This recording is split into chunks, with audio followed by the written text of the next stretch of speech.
Hai teman-teman semuanya, kembali lagi di channel Opsi Jawaban.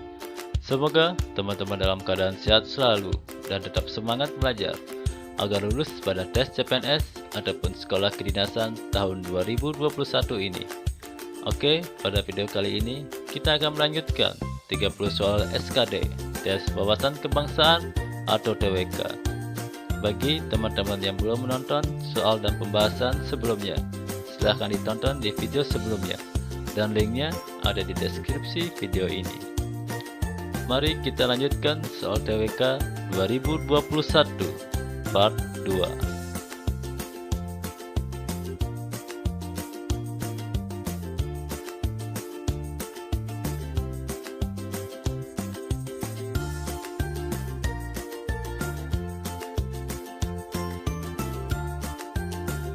Baik teman-teman semuanya, jadi seperti biasa, untuk mengikuti video ini ada langkah-langkah yang harus diikuti, yaitu dalam video ini saya akan memberikan 30 jumlah soal sesuai dengan jumlah yang akan diujikan pada tes CAT SKD.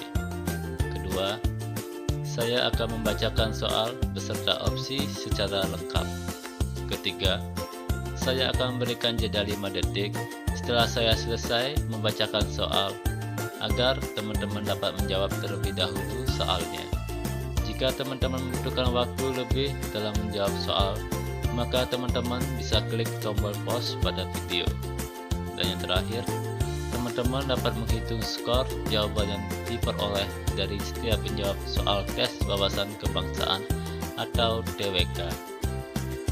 Untuk setiap jawaban yang benar mendapatkan 5 poin, sedangkan jawaban yang salah mendapatkan 0 poin.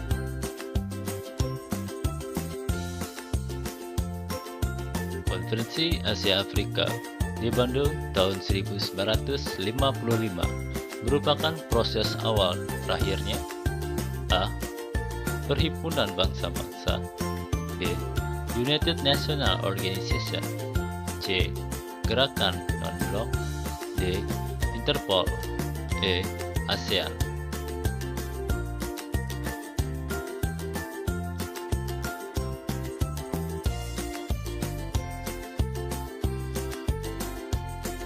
Konferensi Asia Afrika di Bandung tahun 1955 merupakan proses awal lahirnya gerakan non-blok.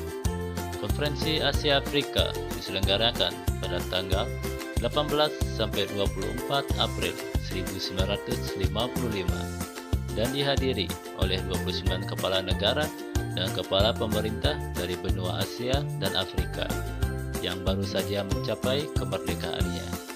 Konferensi Asia Afrika ditunjukkan untuk mengidentifikasi dan mendalami masalah-masalah dunia waktu itu dan berupaya memformulasikan kebijakan bersama negara-negara yang baru tersebut pada tataran hubungan internasional. Opsi jawabannya adalah C. Gerakan non-blok. Mari kita ke soal selanjutnya. Secara singkat dapat disebutkan bahwa Asia berdiri karena ada persamaan nasib dijajah oleh bangsa Barat dan Jepang. Satu-satunya negara ASEAN yang tidak pernah dijajah adalah A. Malaysia, B. Filipina, C. Brunei Darussalam, D. Thailand, E. Vietnam.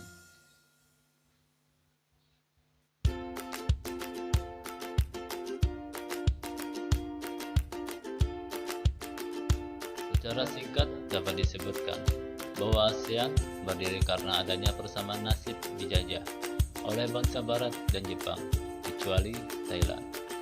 Persamaan nasib inilah yang kemudian menimbulkan perasaan setia kawan yang kuat di kalangan bangsa Asia Tenggara.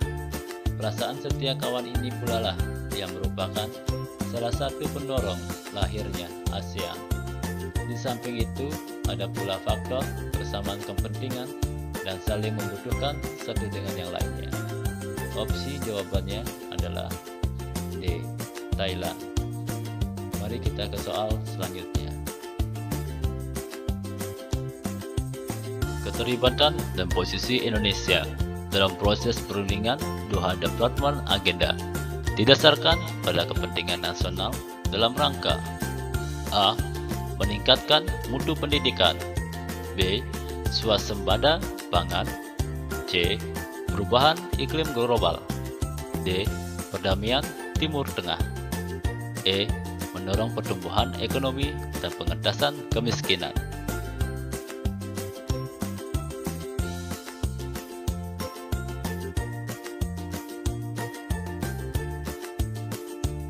Keterlibatan dan posisi Indonesia dalam proses perundingan Doha Development Agenda didasarkan pada kepentingan nasional dalam rangka mendorong pertumbuhan ekonomi dan pengentasan kemiskinan. Dalam kaitan ini, Indonesia bergabung dengan koalisi negara berkembang seperti G33, G20, dan Non-Agricultural Market Access 11 yang kurang lebih memiliki kepentingan yang sama. Indonesia terlibat aktif dalam kelompok-kelompok tersebut dalam merumuskan posisi pertama yang mengedepankan pencapaian Development Objective dari Doha Development Agenda. Opsi jawabannya adalah E. Mendorong pertumbuhan ekonomi dan pengentasan kemiskinan. Sampai sini sudah jelas ya teman-teman? Kalau sudah jelas, silahkan kita ke soal berikutnya. Indonesia resmi menjadi anggota PBB ke-60 pada tanggal 28 September 1950 dengan suara bulat dari para negara anggota. Hal tersebut terjadi kurang dari setahun setelah pengakuan kedaulatan oleh Belanda melalui A. Perjanjian Rome-Royal, B. Konferensi Meja Bundar, C. Perjanjian Renville, D. Perjanjian Linggarjati, E. Konferensi Potsdam.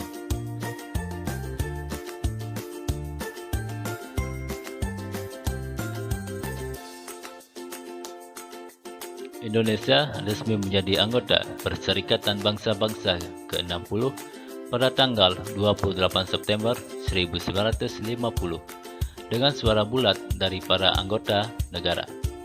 Hal tersebut terjadi kurang dari setahun setelah pengakuan kedaulatan oleh Belanda melalui Konferensi Meja Bundar. Indonesia dan Perserikatan Bangsa-Bangsa memiliki keterikatan sejarah yang kuat mengingat kemerdekaan Indonesia yang diproklamasikan pada tahun 1945. Tahun yang sama ketika PBB secara konsisten mendukung Indonesia untuk menjadi negara yang merdeka, berdaulat, dan mandiri. Untuk opsi jawabannya adalah B. Konferensi Meja Bundar. Mari kita ke soal selanjutnya. Profesor Dr. Muhammad Nuh, Menteri Pendidikan Nasional, mengatakan hasil ujian nasional tahun ini belum dapat digunakan sebagai penentu penerimaan mahasiswa baru melalui seleksi nasional masuk perguruan tinggi negeri. Kalimat tidak efektif di atas dapat diperbaiki dengan cara berikut kecuali A. Huruf R pada singkatan dokter dituliskan dengan huruf kecil. B. Kata ujian nasional dituliskan ujian nasional. C. Koma setelah kata mengatakan dihilangkan. D. Kata bahwa ditambahkan setelah kata mengatakan. E. Koma setelah kata Nuh dihilangkan.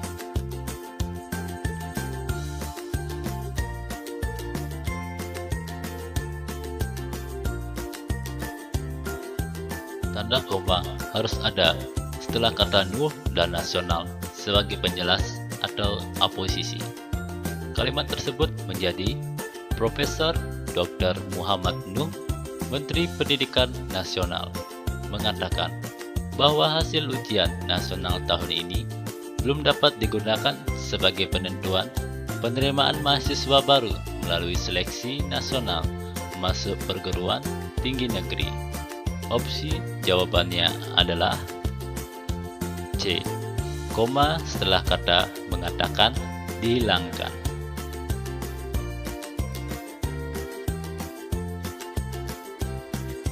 untuk mengembangkan keterangan dengan topik pembinaan koperasi usaha kecil dan menengah. Kerangka karangan yang baik adalah A. Pentingnya pembinaan koperasi usaha kecil dan menengah. Langkah pembinaan koperasi usaha kecil dan menengah. Sasaran pembinaan koperasi usaha kecil dan menengah. Bentuk pembinaan koperasi usaha kecil dan menengah. B. Pentingnya pembinaan koperasi usaha kecil dan menengah. Sasaran pembinaan koperasi usaha kecil dan menengah. Bentuk pembinaan koperasi usaha kecil dan menengah. Sasaran pembinaan koperasi usaha kecil dan menengah. C. Bentuk pembinaan koperasi usaha kecil dan menengah. Sasaran pembinaan koperasi usaha kecil dan menengah. Pentingnya pembinaan koperasi usaha kecil dan menengah. D. Sasaran pembinaan koperasi usaha kecil dan menengah. Pentingnya pembinaan koperasi usaha kecil dan menengah. E. Pentingnya pembinaan koperasi usaha kecil dan menengah. Sasaran pembinaan koperasi usaha kecil dan menengah. Bentuk pembinaan koperasi kecil dan menengah. Langkah pembinaan koperasi usaha kecil dan menengah.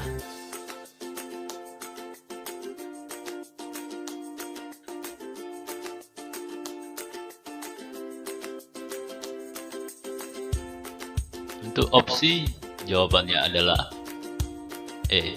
Pentingnya pembinaan koperasi usaha kecil dan menengah. Sasaran pembinaan koperasi usaha kecil dan menengah. Bentuk pembinaan koperasi usaha kecil dan menengah. Langkah pembinaan koperasi usaha kecil dan menengah. Karena kerangka karangan yang tepat adalah opsi E. Sudah sesuai dengan urutan topik tersebut. Mari kita ke soal berikutnya. Belajar di luar negeri tidak harus selalu di perguruan tinggi di Amerika Serikat atau di negara-negara di Eropa, karena kualitas perguruan tinggi tidak ditentukan oleh lokasi tetapi oleh academic performance. Perbaikan ejaan kalimat di atas yang tepat adalah A. Belajar di luar negeri tidak harus selalu di perguruan tinggi di Amerika Serikat atau ke negara-negara di Eropa, karena kualitas perguruan tinggi tidak ditentukan oleh lokasi tetapi oleh academic performance. B. Belajar di luar negeri tidak selalu harus ke perguruan tinggi di Amerika Serikat atau negara-negara di Eropa, karena kualitas perguruan tinggi tidak ditentukan oleh lokasi tetapi oleh academic performance-nya. C. Belajar di luar negeri tidak harus selalu ke perguruan tinggi di Amerika Serikat atau ke negara-negara di Eropa, karena kualitas perguruan tinggi tidak ditentukan oleh lokasi tetapi oleh academic performance-nya. D. Belajar di luar negeri tidak harus selalu ke perguruan tinggi di Amerika Serikat atau ke negara-negara di Eropa, karena kualitas perguruan tinggi tidak ditentukan oleh academic performance-nya. E. Belajar di luar negeri tidak harus selalu ke perguruan tinggi di Amerika Serikat atau ke negara-negara Eropa, karena kualitas perguruan tinggi tidak ditentukan oleh lokasi tetapi oleh academic performance-nya.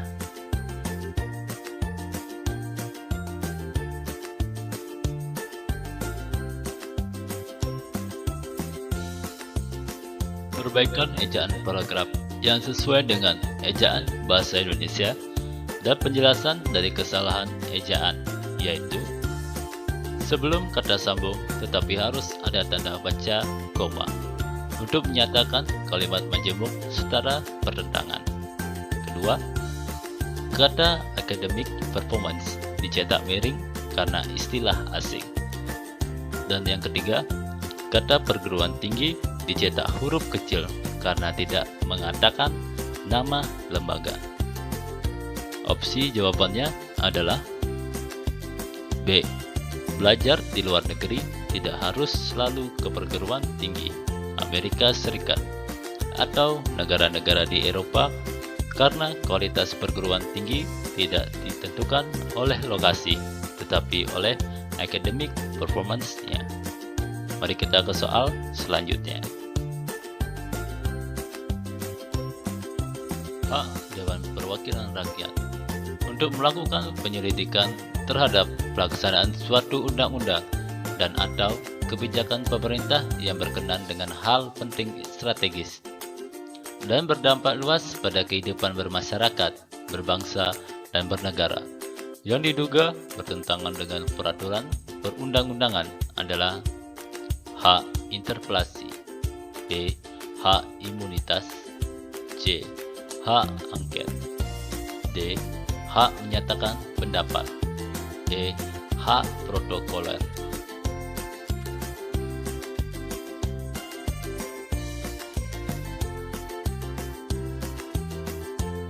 Dewan Perwakilan Rakyat mempunyai beberapa hak dalam menjalankan kewenangan dan tugasnya, yaitu hak interpelasi. Hak interpelasi adalah hak Dewan Perwakilan Rakyat untuk meminta keterangan kepada pemerintah mengenai kebijakan pemerintah yang penting dan strategis serta berdampak luas pada kehidupan bermasyarakat, berbangsa, dan bernegara. Yang kedua, hak angket. Hak angket adalah hak Dewan Perwakilan Rakyat yang melakukan penyelidikan terhadap pelaksanaan suatu undang-undang dan atau kebijakan pemerintah yang berkaitan dengan hal penting, strategis, dan berdampak luas pada kehidupan bermasyarakat, berbangsa, dan bernegara yang diduga bertentangan adalah peraturan perundang-undangan. Yang ketiga, hak imunitas. Hak imunitas adalah hak kekebalan hukum di mana setiap anggota DPR tidak dapat dituntut di hadapan dan di luar pengadilan sepanjang tidak bertentangan dengan peraturan tata tertib dan kode etik. Dan yang keempat, hak menyatakan pendapat. Hak menyatakan pendapat adalah hak DPR untuk menyatakan pendapat atau kebijakan pemerintah tidak lanjut pelaksanaan hak ini interpelasi dan hak angket dan dugaan bahwa presiden dan atau wakil presiden melakukan pelanggaran hukum. Untuk opsi jawabannya adalah B. hak angket. Mari kita ke soal selanjutnya.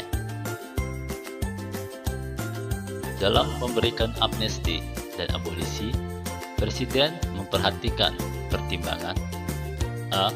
Majelis Permusyawaratan Rakyat, B. Dewan Perwakilan Rakyat, C. Mahkamah Agung, D.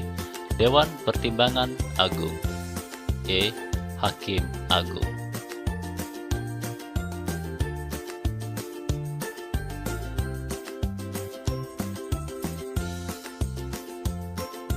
Amnesti adalah pernyataan terhadap orang banyak dalam terlibat tindakan pidana untuk meniadakan hukum pidana yang timbul dari tindakan pidana tersebut.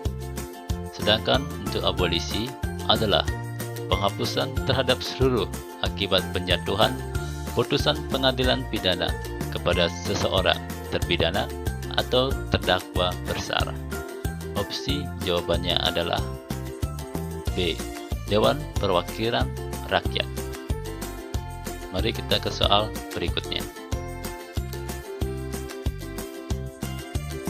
Pihak yang berhak untuk melakukan peradilan kasasi atau akhir dalam sistem peradilan di Negara Kesatuan Republik Indonesia adalah A. Dewan Pertimbangan Agung, B. Badan Peradilan, C. Mahkamah Militer, D. Mahkamah Agung, E. Peradilan Tinggi.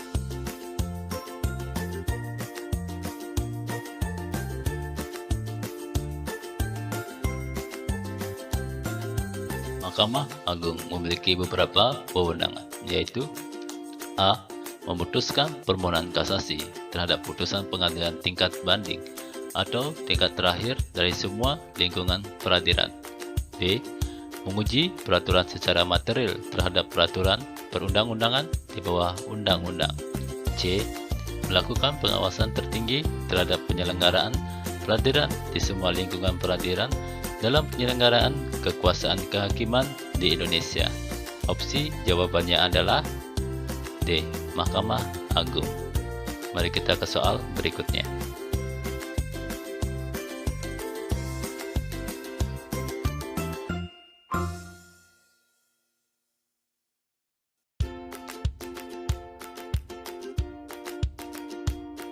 Hai teman-teman, jangan lupa subscribe opsi jawaban. Like jika kalian suka video ini dan share ke teman-teman kalian ya. Dan sampai bertemu di video berikutnya. Thank you.